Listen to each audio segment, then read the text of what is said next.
If you move to Elm from JavaScript or other languages, you'll discover that in Elm you can create your own infix operator. And basically it's just a function that is, instead of having a word, has symbolic characters, and you put it between the two operators instead of before. So for example, Elm's pipe operator is just actually a function, as is plus and many other things. Now this is really nice because you can create operators that make your code look nice, but you should use it with caution. For example, let's say you create an operator equals pipe equals greater than, right?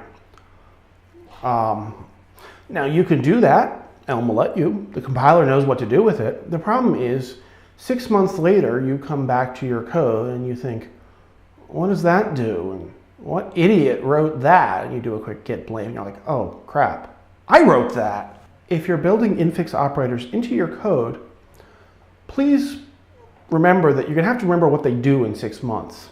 So a couple ideas. First of all, if you define them in the module you're working with, that's good. You could also explicitly import them. So instead of doing import ...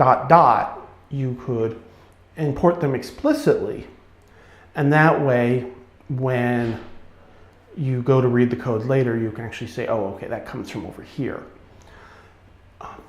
In Haskell, which also has the same infix idea for infix operators, some things like the lens library imports like 100 or more different infix operators into your module. And that can make code, at least for some people, very difficult to read. As you're looking at code going, I don't know what all these symbols mean. They're not part of the standard vocabulary of the language, and I don't know where they came from.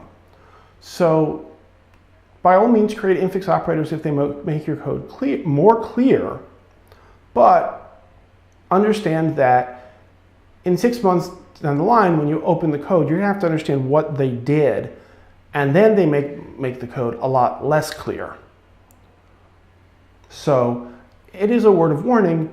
Be careful with what the operators you define because they're not necessarily easy to read later.